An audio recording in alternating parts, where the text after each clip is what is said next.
चाचान जी।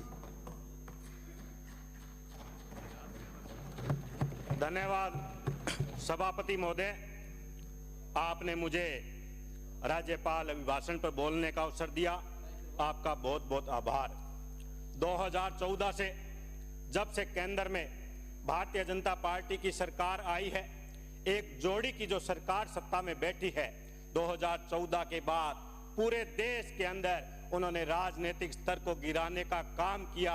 जहां जहां भी भारतीय जनता पार्टी की सरकारें हैं, उन सदनों को, उनकी गरिमा को गिराने का काम इस देश में बैठी और राज्य में बैठी भारतीय जनता पार्टी की सरकारें कर रहे हैं। आज सत्ता पक्ष के लोग जब भी भाषण की शुरुआत करते हैं, जैसे हम शुभ कार्य के लिए गणेश जी की वंदना करते हैं, वैसे ये देश के प्रधानमंत्री जी की करते हैं। लेकिन मैं उनसे पूछना चाहता हूं, जब 2014 से पहले प्रधानमंत्री गुजरात के मुख्यमंत्री थे, तब वो एक भाषण दिया था कि मैं देश प्रदेश का मुख्यमंत्री हूं, मुझे पता है कि डॉलर रुपए जैसे जैसे गिरता है, देश के प्रधानमंत्री की गरिमा भी उसी अनुसार गिरती है। तो मैं आज उनसे पूछना चाहता हूं, उस समय तो डॉलर के रुपए के भाव 58 रुपए थे, आज 88 रुपए पहुंच गए। तो गरिमा हमें ढूंढनी चाहिए कि पाताल में कहां वो देश के प्रधानमंत्री की गरिमा पहुंच चुकी है। 10 वर्षों के अंतराल महंगाई हमारे आसमान को छू रही है। आज गरीब का चूल्हा नहीं जल पा रहा है, ये देश के हालात है। आज जो हमारा पासपोर्ट की रैंकिंग जो 71वें स्थान पर थी, आज वो 90वें स्थान पर पहुंच चुकी है। आज देश के अंदर 6.5 लाख करोड़ रुपए का कर्ज हो चुका है, और देश का प्रधानमंत्री, जिनको देशवासियों के मन में आत्मविश्वास भरना चाहिए, आज हमारा प्रधान सेवक क्या भाषण दे रहा है। एक प्रत्येक भारतीय के अंदर डर और भय पैदा कर रहा है कि आपकी भैंस चोरी कर लेंगे, आपके मंगलसूत्र छीन लेंगे, आपके जमीनों पे कब्जा कर लेंगे। ये देश का प्रधानमंत्री इस तरह के वक्तव्य की बात कर रहा है। आज हमें शर्म आती है। पूरे देश के अंदर बहुत सी हमारी वेशभूषाएं थी, बहुत से हमारे धर्म से, बहुत हमारी जातियां थी, एक साथ बैठकर उनके अंदर सौहार्द का वातावरण था। लेकिन पिछले 10 वर्षों में इस भारतीय जनता पार्टी की सरकार ने अपने निजी स्वार्थों की वजह से पूरे देश के अंदर भाईचारे को खत्म कर दिया, पूरे देश के अंदर जहर घोलने का काम किया। भाई को भाई से लड़ाया जा रहा है, परिवार को परिवार से लड़ाया जा रहा है। सिर्फ और सिर्फ सत्ता हासिल करने के लिए उन्होंने पूरे देश के अंदर माहौल को खत्म करने का काम इस देश में बैठी केंद्र की तानाशाह सरकार कर रही है। माननीय सभापति महोदय, आज जो बात कर रहे हैं कि राज्यपाल भाषण के जो पढ़ाया, मैं उनसे कहना चाहता हूं, 1 वर्ष के कार्यकाल में उन्होंने पूर्ववर्ती सरकार की योजनाओं का ही शिलान्यास किया या उद्घाटन किया। 1 वर्ष के कार्यकाल में उन्होंने अपने कार्यकाल से 1 पैसे का भी काम इस राजस्थान की सरकार को नहीं दिया, क्योंकि यह सरकार पूंजीपतियों की सरकार है। ये नहीं चाहती गरीब का चूल्हा जले, ये नहीं चाहती गरीब को अंग्रेजी शिक्षा मिले, ये नहीं चाहते किसान आगे बढ़े, तभी तो किसानों पे अत्याचार किया जा रहा है। ये राजनीति हमारे कांग्रेस के नेताओं ने एक समाज सेवा के रूप में की थी कि राजनीति के माध्यम से पीड़ित व्यक्ति को हम न्याय दिलाएं, गरीब का हम चूल्हा जलाने का काम करें, अंतिम छोर तक विकास की गंगा को पहुंचाने का काम करें। लेकिन ये तो भारतीय जनता पार्टी की सरकार की ड्राफ्टिंग चंद पूंजीपति घरानों के ऑफिसों से चलती है, और उन्हीं के दो लिए ये नियम और कायदे कानून बनाए जाते हैं। मुख्यमंत्री अशोक गहलोत ने देखा कि जिस तरह से भारतीय जनता पार्टी की सरकार लगातार महंगाई बढ़ रही है, गरीब का चूल्हा नहीं जल रहा, गरीब के बच्चे भूखे मर रहे हैं, उनको मुख्यमंत्री अन्नपूर्णा फूड पैकेट योजना देने का काम किया, जिससे कि गरीब के घर में भी चूल्हा जले। लेकिन इनको यो रेवड़ी नजर आई, उस मुख्यमंत्री अन्नपूर्णा फूड पैकेट योजना को भी बंद करने का काम किया।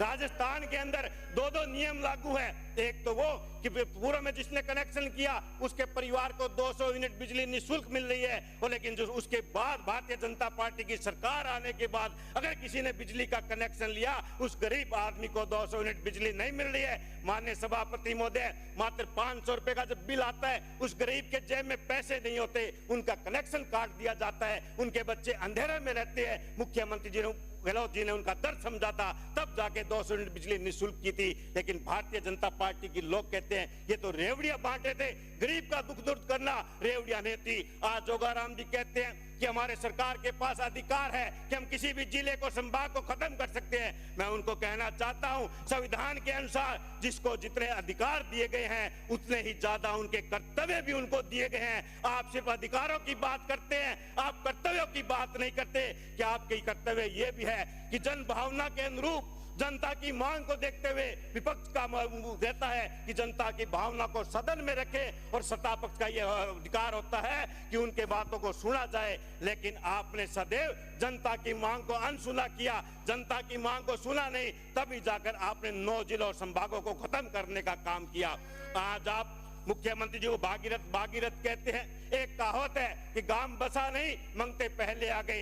एक बूंद पानी तो आप लेकर नहीं आए। अगर पानी की बात करते हो, मेरे नौहर और भादरा की बात कीजिए तो मुख्यमंत्री अशोक गहलोत नौहर फीडर री लाइन की घोषणा की थी। 28 गांवों को सिंचित करने के लिए 100 करोड़ रुपए स्वीकृत किए थे। कहां चली गई वो योजना? चुनाव से पूर्व आपके ही नेता दिल्ली में जाके फोटो खिंचाते थे कि हमारी सरकार बनने के बाद हम पानी लेकर आएंगे। आज तो कई इंजनों की सरकार है, हरियाणा में आपकी सरकार है, दिल्ली में आपकी सरकार है, राजस्थान में आपकी सरकार है। फिर वो नौहर और भादरा को हमारे हिस्से का पानी क्यों नहीं मिला? क्यों नहीं वो नौहर फीडर की रीलाइनिंग का काम हो रहा? क्यों नहीं वो 28 गांवों को सिंचित किया जा रहा? आपके कार्यकाल में जो सुई ब्रांच को दूरी निर्माण को बंद कर दिया गया था, उस सुई ब्रांच का निर्माण कार्य पूर्ण क्यों नहीं हो रहा? क्यों नहीं एटा सिंगरासर का निर्माण कार्य पूर्ण हो रहा?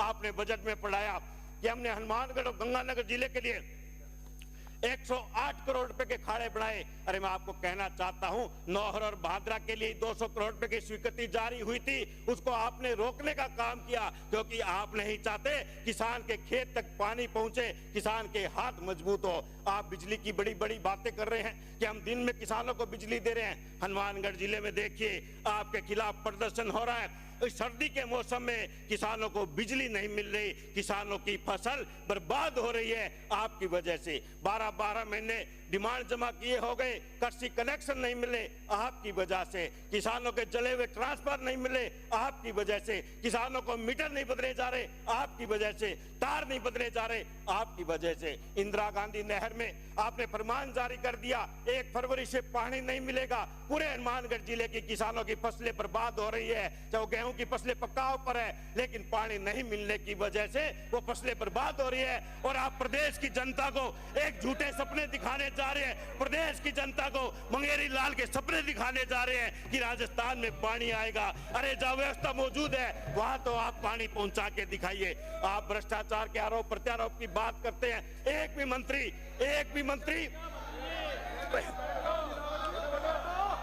मंत्री ये दावे के साथ कह दे कि मेरे डिपार्टमेंट में ब्लॉक से लेकर जयपुर तक भ्रष्टाचार नहीं होता। आरोप प्रत्यारोप हम एक दूसरे पर करते हैं, लेकिन भ्रष्टाचार का असली जन्मदाता जो हमारे अधिकारी हैं, आज भी 10 से 20% का कमीशन, चाहे वो किसी भी डिपार्टमेंट में हो, निर्माण कार्य के लिए जाता है। और वो कमीशन ईमानदारी के मानते हुए ऑफिसों में अधिकारी कर्मचारी ले रहे हैं। वो लगाम हम क्यों नहीं लगा रहे? चाहे वो आपकी सरकार हो, चाहे वो हमारी सरकार हो, सदियों से ये चलता रहा है। राज्य सरकार का, गरीब जनता का 20% का पैसा कमीशन के रूप में अधिकारियों की जेबों में जा रहा है। आप नियम बनाइए, आय से अधिक संपत्ति की जांच करवाइए, अधिकारियों की भी जांच कराइए, आपको सब पता चल जाएगा। सब मंत्रियों की आंखों के नीचे ये काला धंधा हो रहा है। 20% कमीशन उन अधिकारियों कर्मचारियों के जेबों में जा रहे हैं। उसके बारे में किसी ने भी आज तक सोचने की बात नहीं की। हम तो आरोप प्रत्यारोप लगाते रह जाएंगे,